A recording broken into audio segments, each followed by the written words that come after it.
Let's capture full screen. No,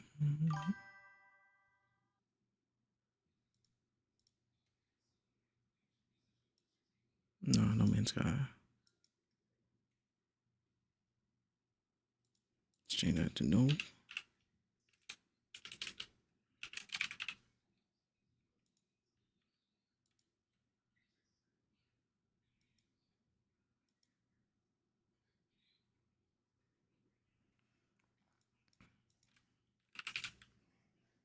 Or say I keep it in just chatting.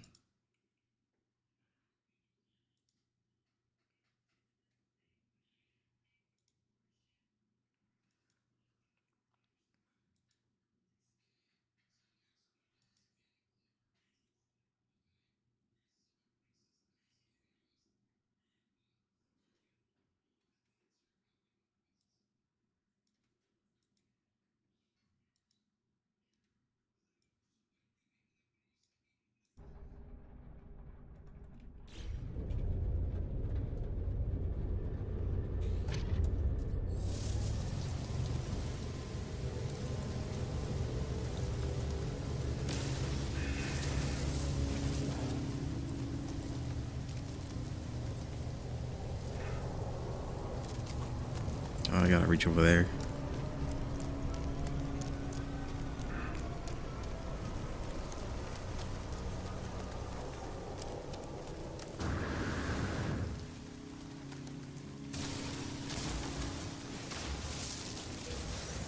Toxic protection falling.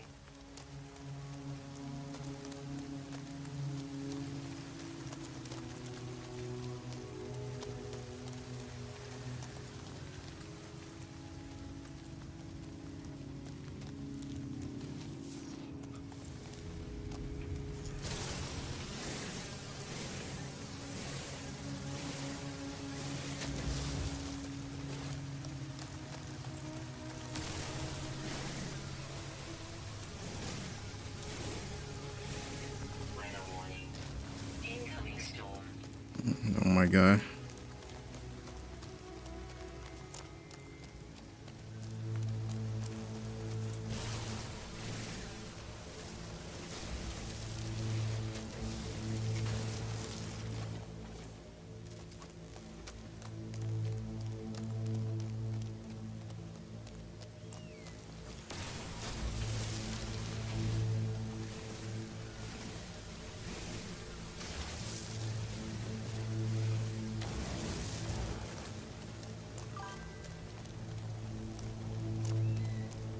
What's that? Oh, that's a chat box.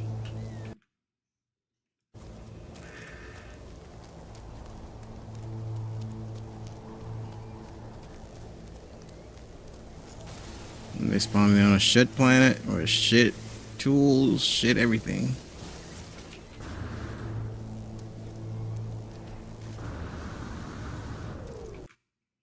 Yeah.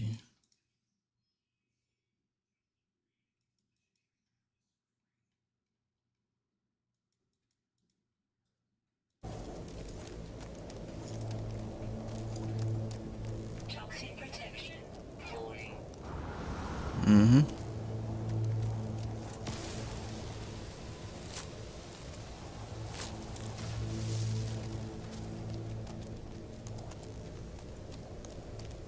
Please give me a cave.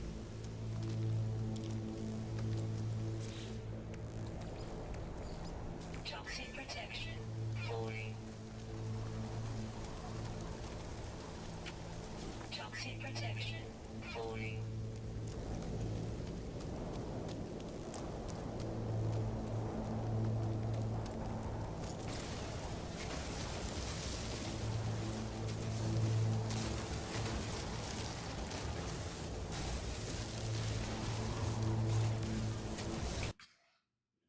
Me, oh, forgot to add it to No Man's Sky.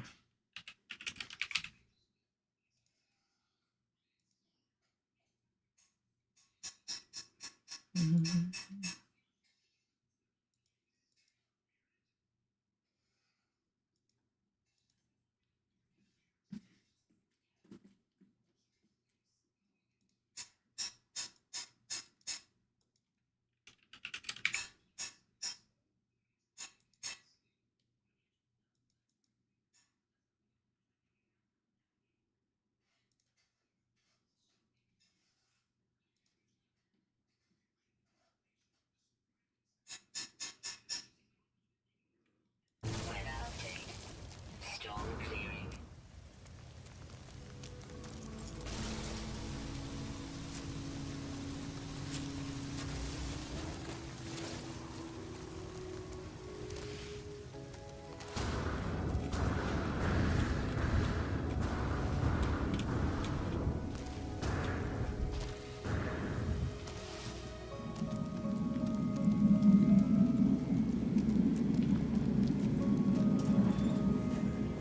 Toxic protection. Stabilizing.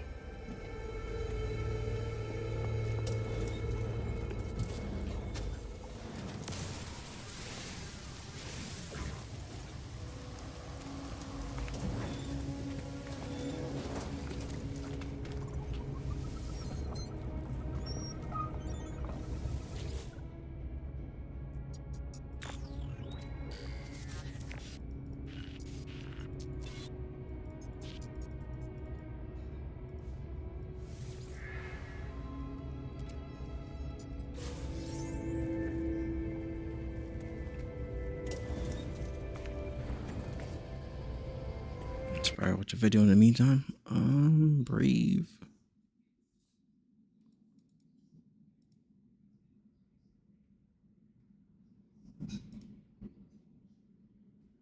Yeah, watch a Muda, haha.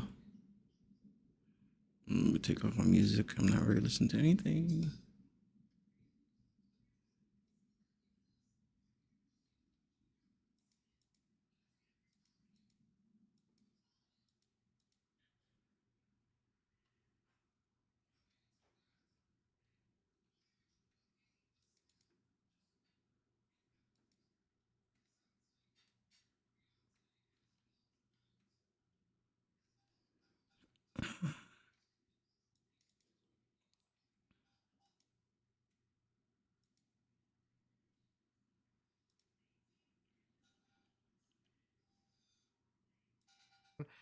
Until you expect a different circumstance, so to speak.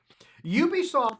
Hello, guys and gals. Me, Mudahar, and ladies and gentlemen, I swear I don't make these Ubisoft videos because it's just too easy to dunk on these guys at this point. It literally is, just because this situation pretty much proves the definition of insanity, right? There's a great game called Far Cry 3 where the main antagonist, boss actually says the definition of insanity. It's doing the same thing over and over again until you expect a different circumstance, so to speak. Ubisoft is looking at, ladies and gentlemen, 31% average losses in revenue.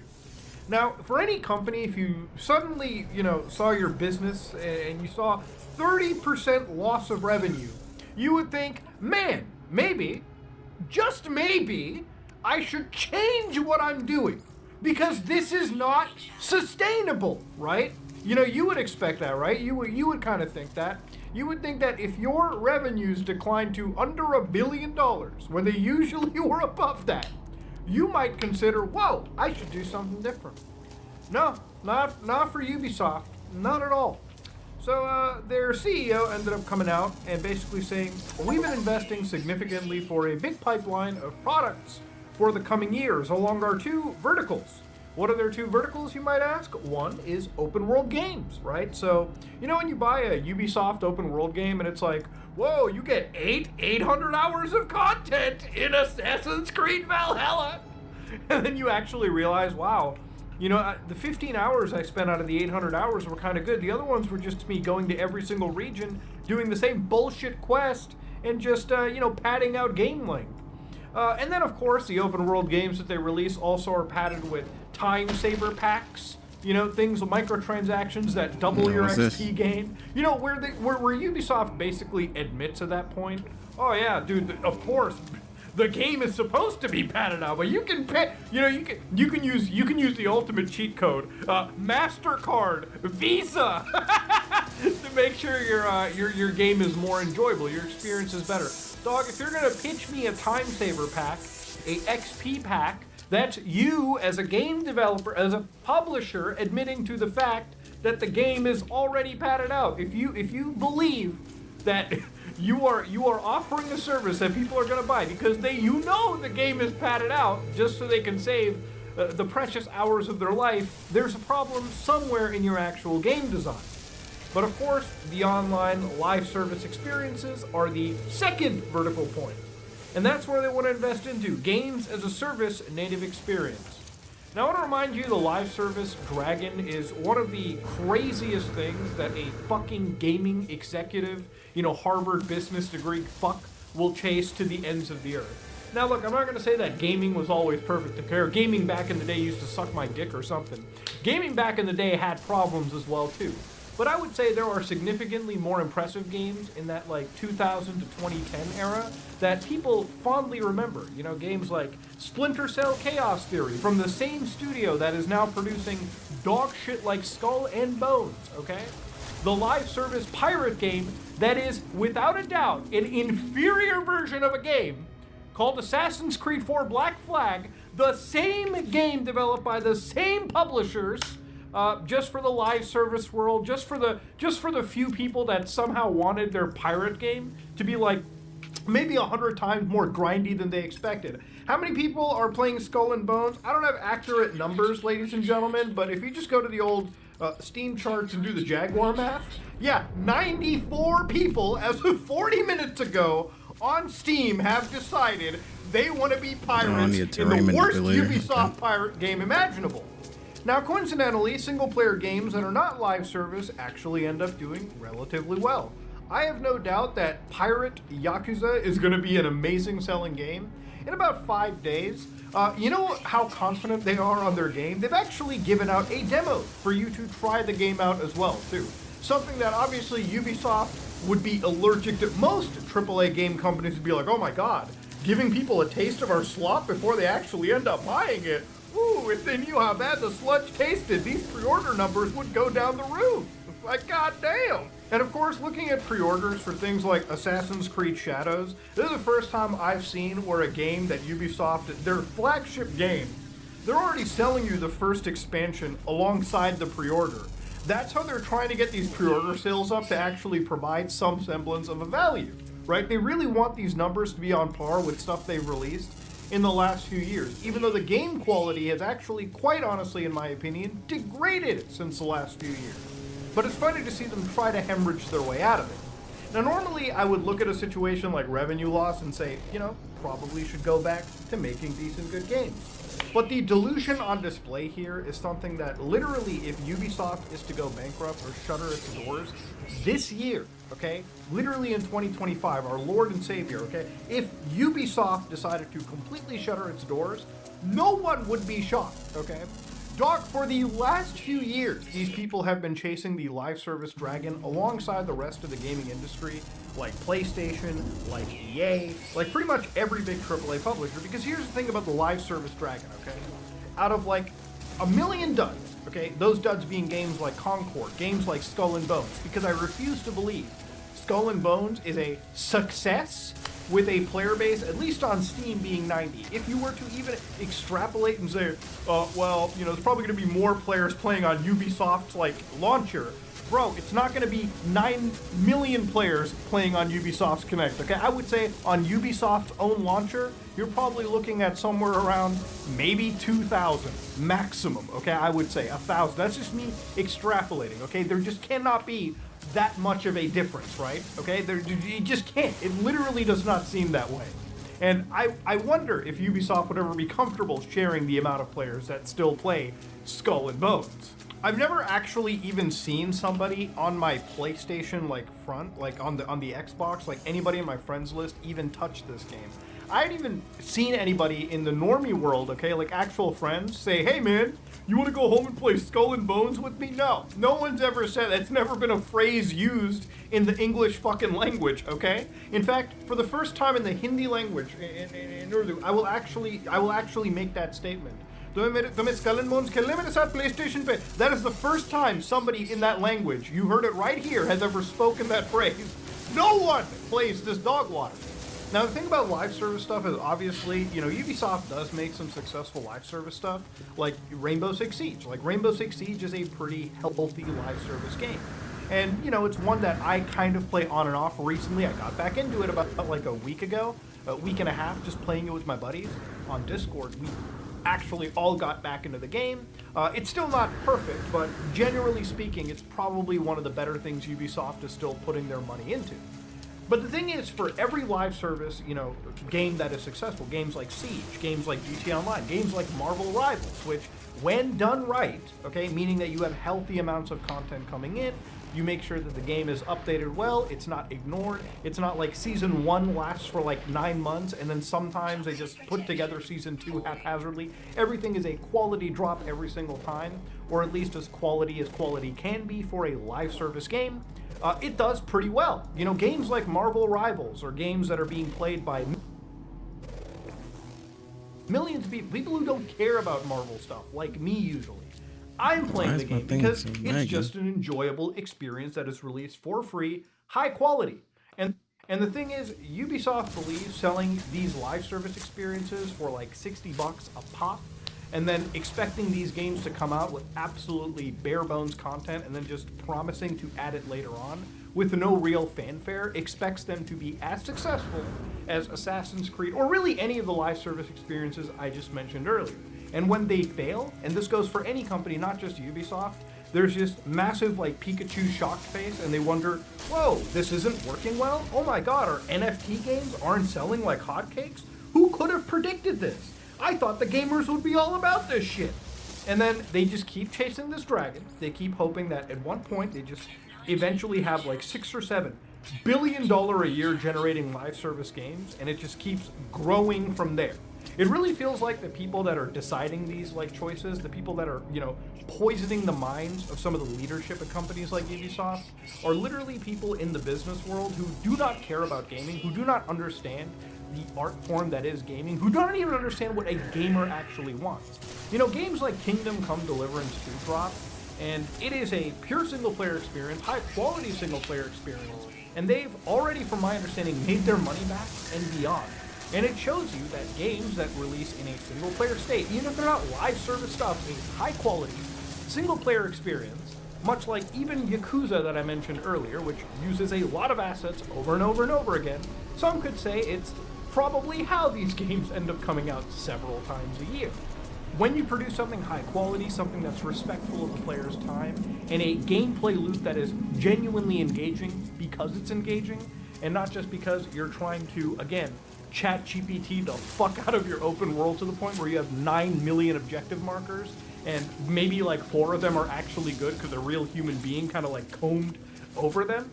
Yeah, that's the real difference. That's what gamers want. Gamers want something that is quality. I would much rather, as somebody, spend $60 on a game that lasts 30 to 40 hours. But if 40 of those hours are all good, that's fine by me. I would much rather play that all the way through and then be excited by purchasing an expansion pack or by buying a sequel for that specific game than by buying a live service open world Ubisoft game for the same price and not having the mental fortitude to finish the game even 10 hours in, because the 10 hours that I have played have been so sufficiently fucking mentally boring that I just cannot see myself through to the credits screen. And, you know, for Ubisoft as a company that literally, in their financials, they're actually cratering. They've got to be shutting down studios. You would think this would serve as an actual wake-up call, and they would be like, yeah, man, you know what?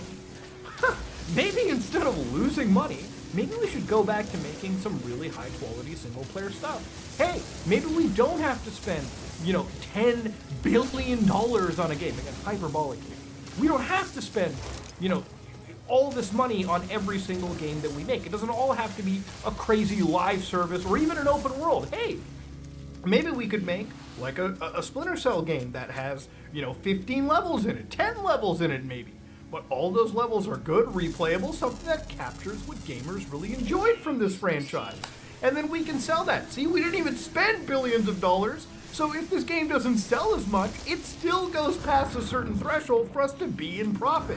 And hey, if we keep rinsing and repeating that with the whole hostage list of IPs that we have that people enjoy, games No, I like should probably not even have this on my screen playing so long. That's this content.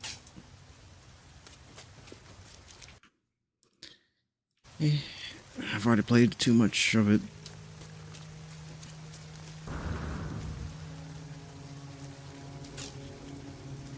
Weapon depleted.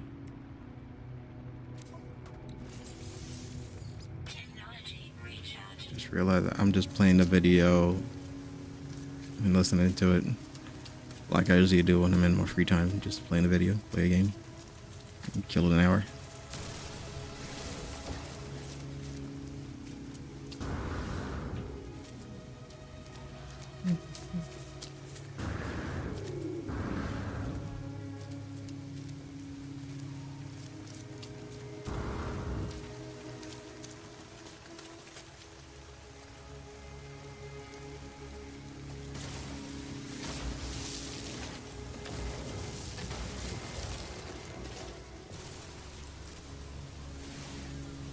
Toxic protection falling.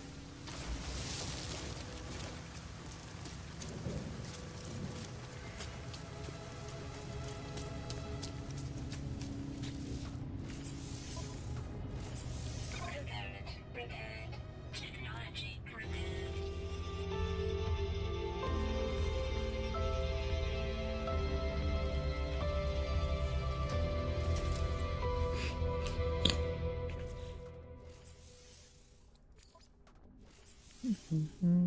Component repaired.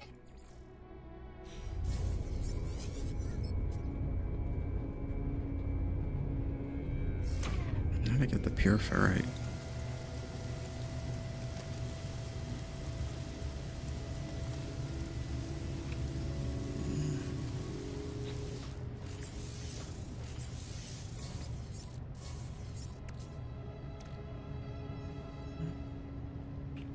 Toxic protection falling.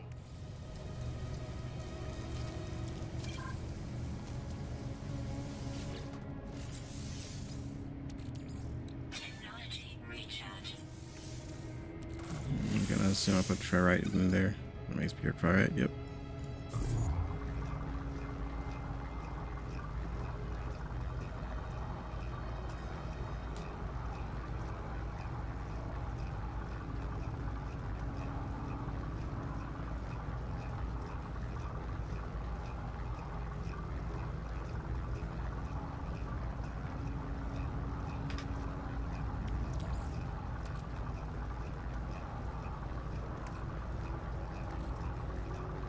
I think that's enough.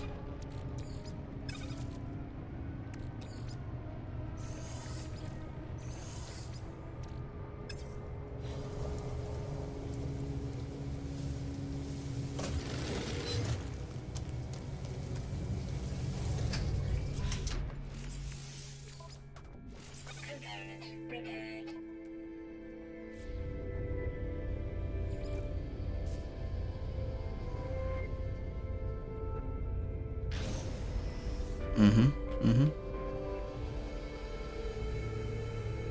Oh, is there a way for me to change the view of this?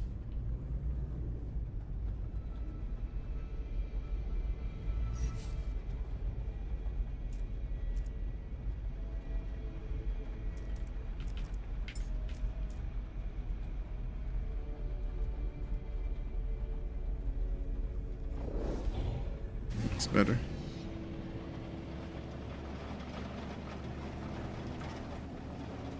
Yeah, the hell off that hellhole planet.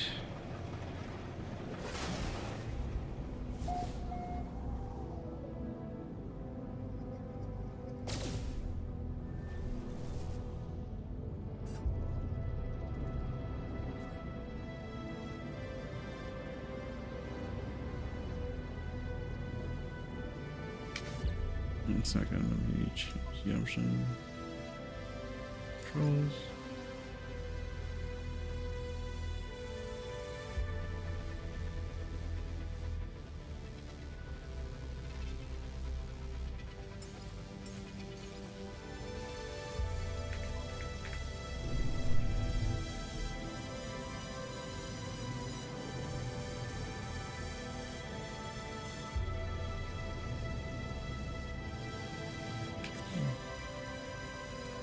I play this on the joystick.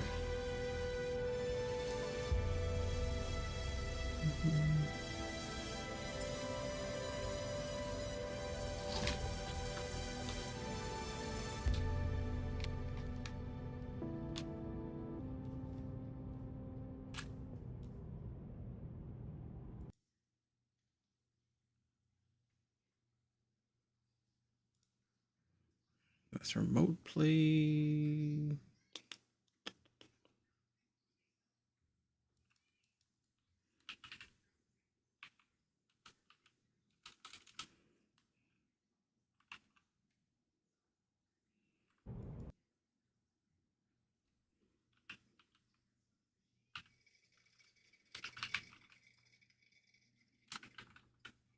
PlayStation accessories.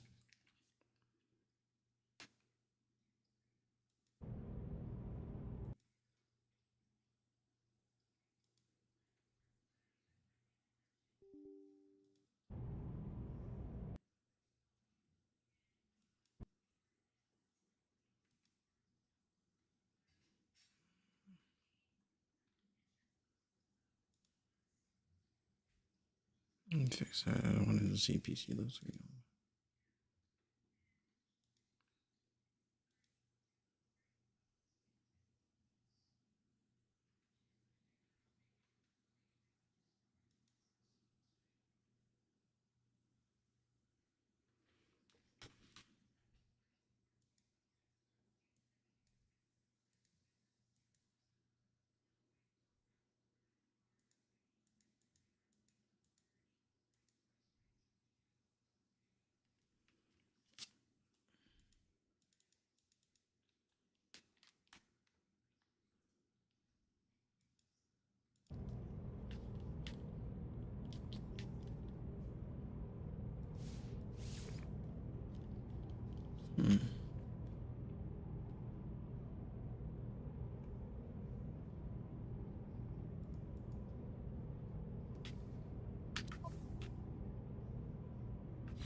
Whoa, what did I press?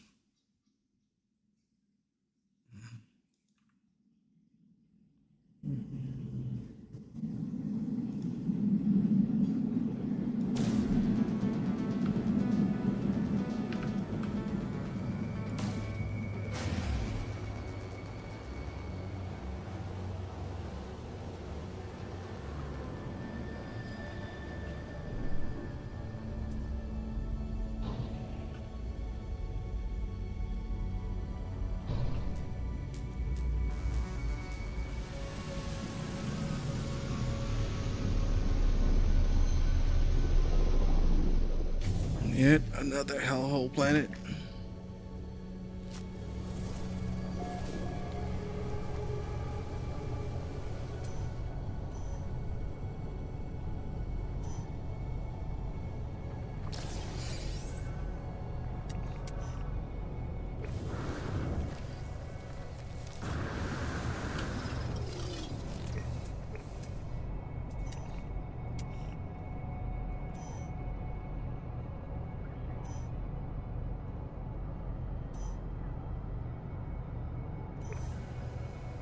Radiation protection falling.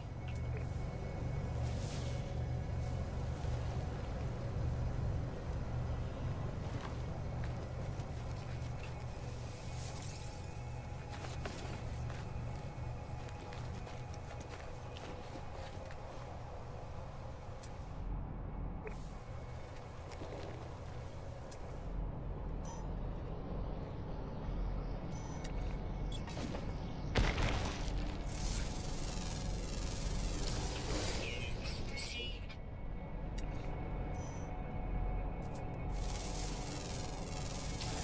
Units received. Units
received. Units received.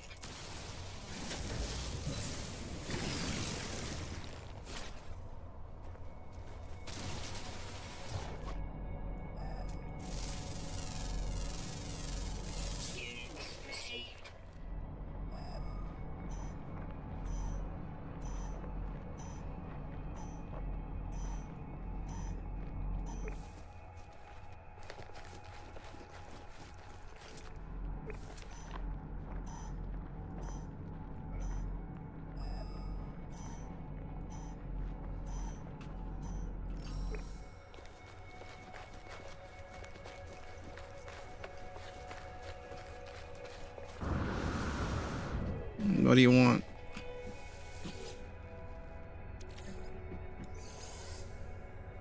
Can I come in? You think I'd be a good debt collector? No. I think I'd be a good debt collector. Units received. Ever paid your bills? And they're like, Like get that greasy ass hand out my face. and then I pull out a second one. What are you gonna do now? I only drive two. I have one on my foot, like Bayonetta. You're like 120 pounds. You know, they'll just toss you to the side. No. But then I got back on the back. I got a nigga behind me. But You know what? I support your dreams. I don't want to be a debt collector. I'm just saying. I think I'm.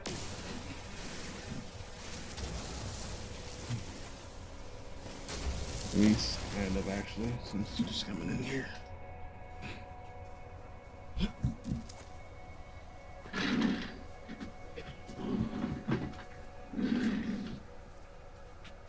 Might as well put my stuff away since you're coming in here, coming my way. I know. So we'll level in. Well, we already watched Apothecary. And also, she found a bunch of animes we're gonna watch. That we're gonna watch the other animes first episodes. Just to see if we like it or not. We'll see. Calm down.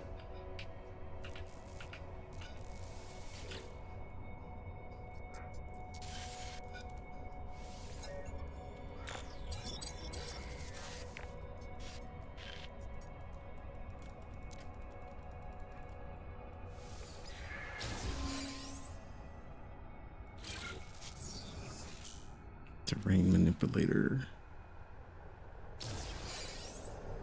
Nice. Technology installed.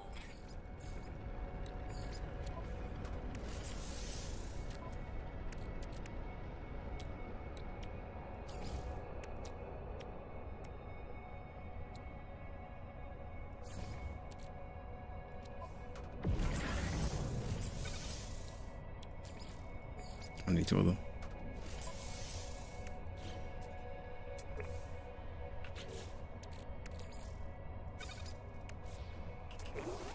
Oh my god. I'm gonna go back to my controller. I can't do this.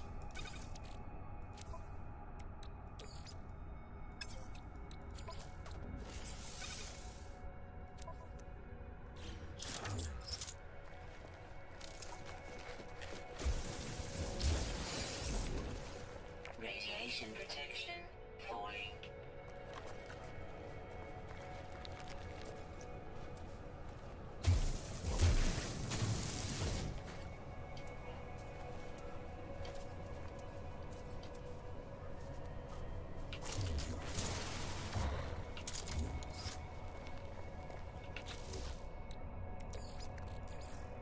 Technology recharge.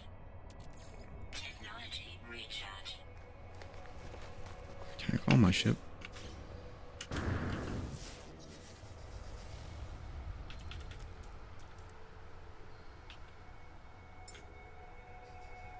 Oh, I can.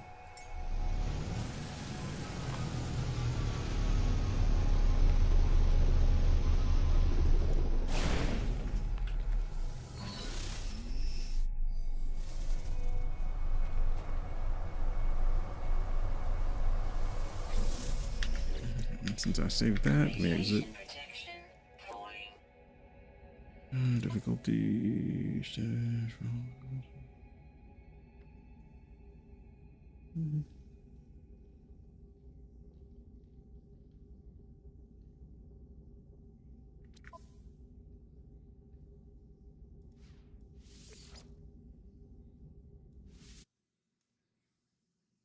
Okay, let's.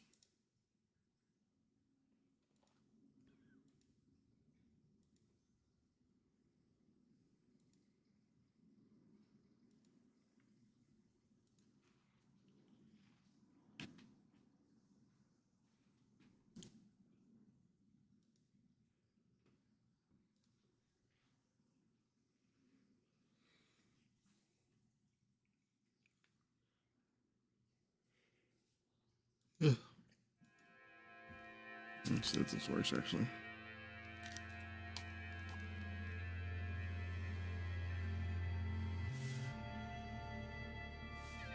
Oh, it does. Alright. I'll come back to this later. I'm just trying out No Man's Sky. And that's gonna be in